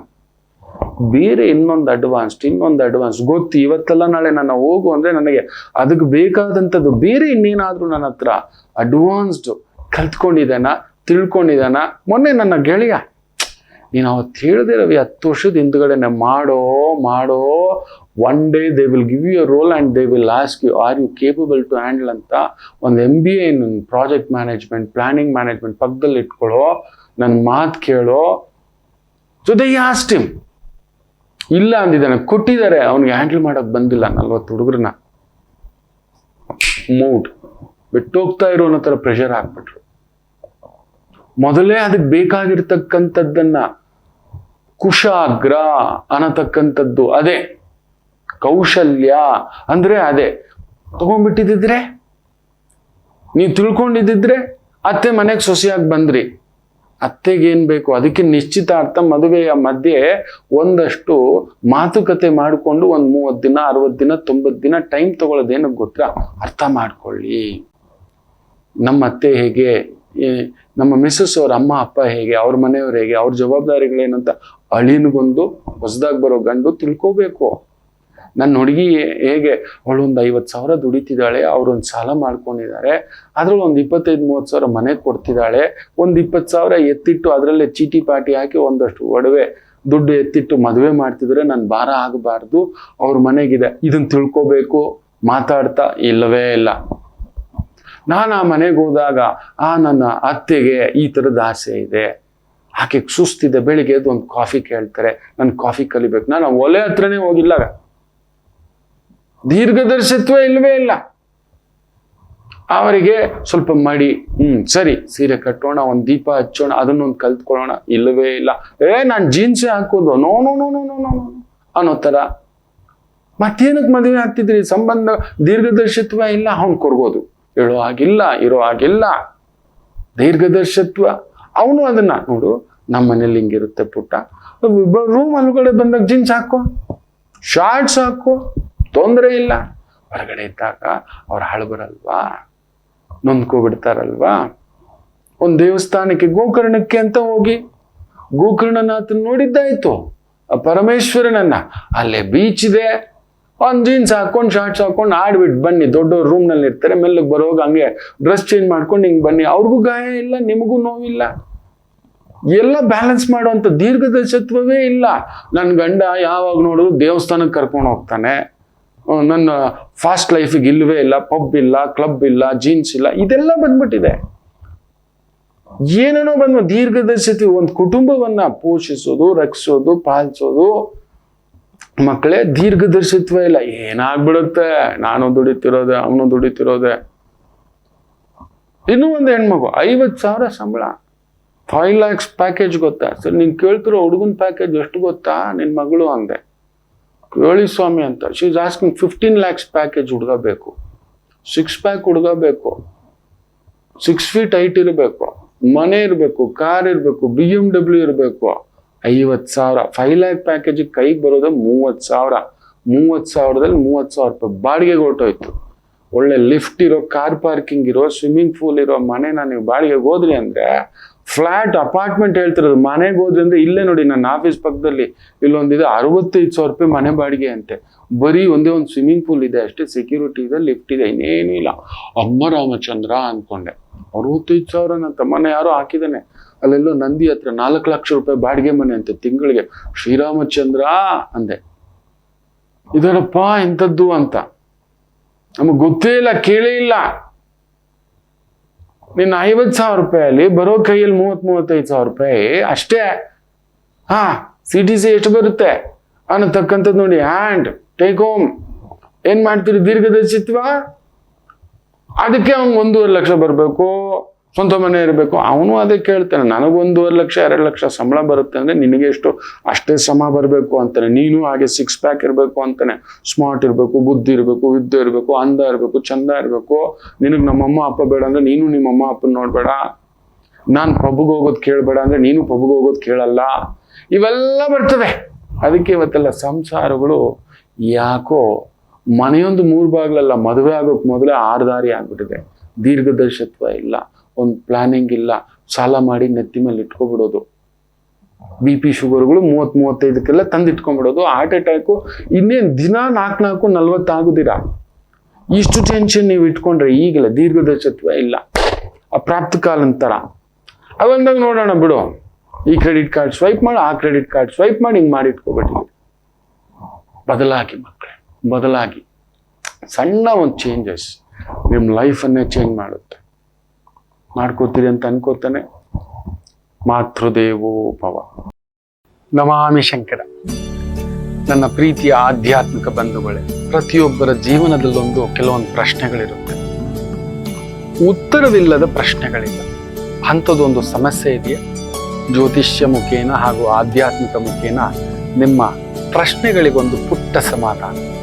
ಈ ಕೂಡಲೇ ಕೆಳಗಿನ ಸಂಖ್ಯೆಗೆ ಕರೆ ಮಾಡಿ, ಇಲ್ಲವೇ ವಾಟ್ಸಪ್ ಮಾಡಿ, ಹಾಗೂ ನಮ್ಮ ನಮಾಮಿ ಶಂಕರ ಯೂಟ್ಯೂಬ್ ಚಾನೆಲ್ ಮುಖಾಂತರವೂ ಕೂಡ ಸರಳ ಪರಿಹಾರವನ್ನು ತಾವು ವೀಕ್ಷಿಸಿ ಹಾಗೂ ಪಡೆಯಬಹುದು. ನಮಾಮಿ ಶಂಕರ, ನಮಾಮಿ ಶಂಕರ. ಪೂರ್ಣ ಮಣ್ಣೆತ್ತಿನ ಅಮಾವಾಸ್ಯ, ಮೃಗಶಿರ ನಕ್ಷತ್ರ, ಮೇಷರಾಶಿ.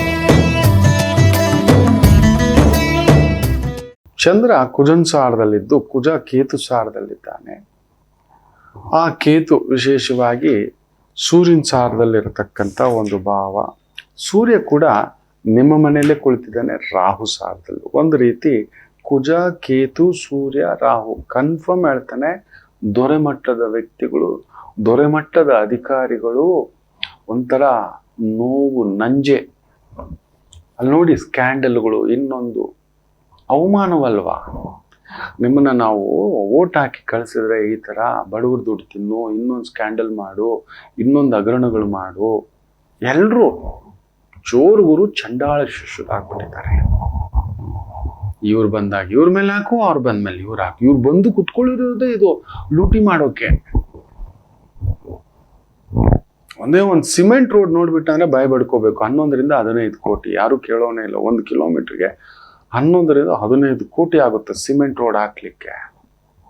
ಅದೇ ಹಳ್ಳಿಗಳಲ್ಲಿರೋ ಒಂದು ರಸ್ತೆಗೆ ನೋಡಿ ನೀವು, 10 ಲಕ್ಷದಲ್ಲಿ ಮುಗಿಸಿದ್ದೇವೆ, 5 kilometre, 10 kilometre, 25 lakh tender, engineer, ಈ ಗುತ್ತಿಗೆ ಅಂತೆಲ್ಲ ಬೋರ್ಡೆಲ್ಲ ಹಾಕ್ತೀರಿ. ಇದಕ್ಕೆ ಮಾತ್ರ 1 ವರ್ಷ ತಗೊಳ್ಳೋದು. ರೋಡ್ ಬ್ಲಾಕ್ ಮಾಡಿ ಇವ್ರ ಮನೆ ಬಂಗಾರ ಆಗೋಗ ಏನು ಹೇಳುದು ಅಂತ ಗೊತ್ತಿಲ್ಲ. ಒಂದೊಂದು ಹಳ್ಳಕ್ಕೂ ಕೇಸ್ ಹಾಕ್ಬೇಕು ಅನ್ಸ್ಬಿಟ್ಟಿದೆ. ಯಾರಾದ್ರೂ ಒಳ್ಳೆ ಲಾಯರ್ ನೋಡ್ಬಿಟ್ಟು ಒಂದೊಂದು ಹಳ್ಳಕ್ಕೂ ಈ ತರ ಸೊಂಟ ಮುರಿದಿದೆ, ನಮ್ಗೆ 1 ಲಕ್ಷ ಕೊಡಬೇಕು ಆ ಏರಿಯಾ ಅವ್ರಿಗೆ ಅಂತಕ್ಕಂಥ. ಏನೋ ನಮ್ಮ ಟ್ಯಾಕ್ಸ್ ದುಡ್ಡು ಎಲ್ಲೋಯ್ತು ಈ ತರ ಲೂಟಿ ಮಾಡೋದು ಹೆಸರುಗಳಲ್ಲಿ. ಇವ್ರು ಒಂದು ಸ್ಕೀಮ್ ತರ್ತಾರೆ ಅಂದ್ರೆ ಭಯ ಆಗುತ್ತೆ. 100% ಹೇಳ್ತಾನೆ, ಇವ್ರೊಂದು ಸ್ಕೀಮ್ ತರ್ತಾರೆ ಅಂದ್ರೆ ಈ ಪಕ್ಷಗಳವರು, ನಾನು ಆ ಪಕ್ಷ ಈ ಪಕ್ಷ ಅಂತಿಲ್ಲ ಮಕ್ಕಳೇ, ಎಲ್ಲಾ ಪಕ್ಷನೂ ಹೇಳ್ತಿದ್ದಾನೆ. ಇವ್ರು ಏನಾದ್ರೂ ಒಂದು ಯೋಜನೆ ತರ್ತಾರೆ ಅಂದ್ರೆ ಗೃಹಲಕ್ಷ್ಮಿ ಯೋಜನೆ, ಇನ್ನೊಂದು ಯೋಜನೆ, ಬಸ್ ಯೋಜನೆ, ಆ ಯೋಜನೆ ಅಂದ್ರೆ ಗೋವಿಂದ ಅಂತೀವಿ ನಾವು. ಏನೋ ಇಟ್ಟಾಕೋಣ ಅವನು ದೊಡ್ಡದಾಗಿ 30 ರೂಪಾಯಿ ನಮ್ ಕೈಗೆ ತೋರಿಸ್ದ, 70 ರೂಪಾಯಿ ತಿಂದಾಕ್ಬಿಟ್ಟಿರ್ತಾರೆ ಕಣೋ ಅಂತ. ಇಷ್ಟು ಲಕ್ಷ ಜನಕ್ಕೆ ನಾವು ಹಾಕಿದ್ದೇವೆ, ಖಂಡಿತ ಸೇರಿರಲ್ಲ, ಖಂಡಿತ ಸೇರಿರಲ್ಲ. ಬರೆದಿಟ್ಕೊಳ್ಳಿ, ಇಲ್ವೇ ಇಲ್ಲ. ಹೇಳುವುದೊಂದು ಮಾಡುವುದೊಂದು, ಇದುವೇ ಪೈಶಾಚಿಕ ಭಾವ.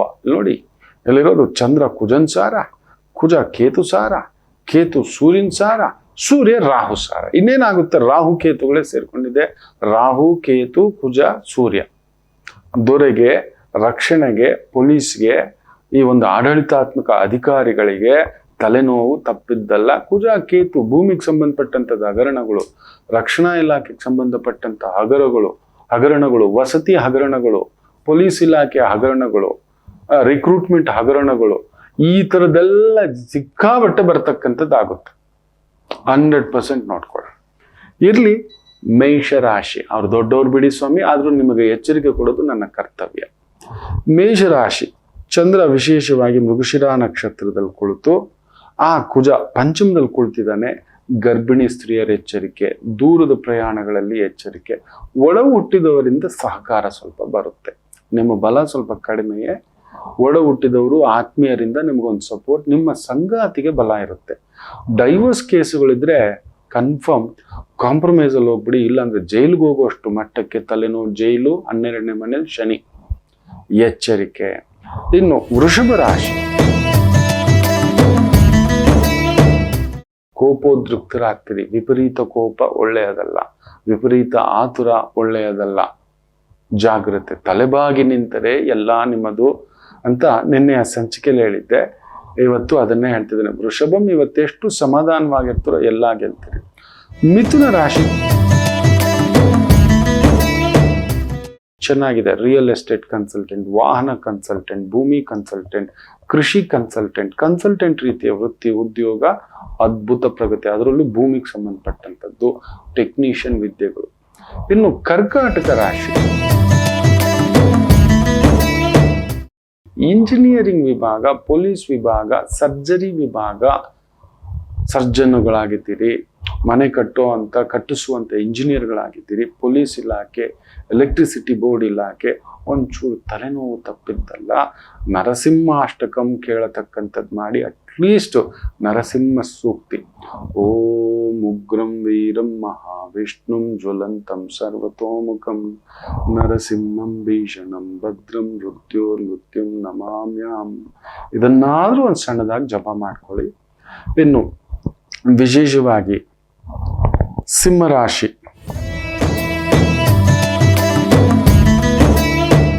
ಕುಜ ನಿಮ್ಮನೇಲೆ ಕೊಳ್ತಿದ್ದಾನೆ. ಲಾಯರು, ಪೊಲೀಸು, ಡಿಫೆನ್ಸು, ಈ ಥರದ್ದು, ಎಲೆಕ್ಟ್ರಿಸಿಟಿ ಬೋರ್ಡು, ಕನ್ಸ್ಟ್ರಕ್ಷನ್ ಇಲಾಖೆ, ಇಂಜಿನಿಯರಿಂಗ್ ಇಲಾಖೆ, ರಕ್ಷಣಾ ಇಲಾಖೆ, ಇಂಥವುಗಳಲ್ಲಿ ಕೆಲಸ ಮಾಡ್ತಿರ್ತಕ್ಕಂಥವರಿಗೆ ಅಭಿವೃದ್ಧಿಯ ದಿನ. ಬಟ್ ಪರಿಶ್ರಮ ತಪ್ಪಿದ್ದಲ್ಲ, ಏನಾದರೂ ಒಂದು ಸಣ್ಣ ಪುಟ್ಟ ಗಾಯಗಳಾಗತಕ್ಕಂಥದ್ದು ಇರುತ್ತೆ, ಎಚ್ಚರಿಕೆ. ಕನ್ಯಾ ರಾಶಿ ಚೆನ್ನಾಗಿದೆ. ಕುಜ 12ನೇ ಮನೆ, ಭೂಮಿಗೆ ಸಂಬಂಧಪಟ್ಟಂಥದ್ದು ಖರ್ಚು, ಅದರಲ್ಲಿ ಇನ್ವೆಸ್ಟ್ಮೆಂಟ್ ಮಾಡ್ತೀನಿ ಹೋಗಬೇಡಿ, ಮನೆ ಕಟ್ತೀನಿ ಹೋಗಬೇಡಿ, ಜಾಗದ ಮೇಲೆ ಇನ್ವೆಸ್ಟ್ ಮಾಡ್ತೀನಿ ಅಂದರೆ ಏನಾದರೂ ಲಿಟಿಗೇಷನ್ ಇರೋದಂಥ ಒಂದು ಸಮಸ್ಯೆಗಳು ಉಲ್ಪಣಿಸ್ತವೆ. ನೋಡಿ, ಮೊನ್ನೆ ಕೂಡ ಯಾರೋ 20 ವರ್ಷದ ನಂತರ ಕೇಸ್ ಹಾಕಿದಾರಂತೆ ಮಾರ್ಬಿಟ್ಟು, 20 ವರ್ಷದ ನಂತರ. ಅಯ್ಯೋ, ಮನುಷ್ಯ ಬಹುಮಲೀನವಪ್ಪ ಮಲೀನ. ತಗೊಂಡೆ ತಾನೆ, ಮಾರಿದ್ದೀಯ ತಾನೆ, ಈಗ ಇನ್ನೊಂದು ಲೆಕ್ಕ. ಸರಿಯಾ, ಧರ್ಮವಾ, ನ್ಯಾಯವಾ? ಕನ್ಯಾ ರಾಶಿ ಅಂಥದ್ದೊಂದು ತಲೆನೋವು, ಯಾವುದೋ ಒಂದು ಭೂಮಿ ಚಿಕ್ಕುಗಳು, ಮನೆ ಚಿಕ್ಕುಗಳು, ಜಾಗ ಚಿಕ್ಕುಗಳು ಇರತಕ್ಕಂಥದ್ದು. ಹಾಗೆ ಒಡ ಹುಟ್ಟಿದವರ ಆರೋಗ್ಯ, ಕುಟುಂಬದಲ್ಲಿ ಒಂದು ಅನಾರೋಗ್ಯ ಸಮಸ್ಯೆ ಇದೆ, ಅವರ ಕಡೆಯೂ ಗಮನ ಕೊಡಿ. ವೃತ್ತಿಗೆ ಸಂಬಂಧಪಟ್ಟಂತ ನೋವಿಲ್ಲ, ಬಾಧೆ ಇಲ್ಲ, ಫ್ಯಾಂಟಾಸ್ಟಿಕ್. ತುಲಾ ರಾಶಿ, ಬ್ಯೂಟಿಫುಲ್ ಡೇ, ಚೆನ್ನಾಗಿದೆ.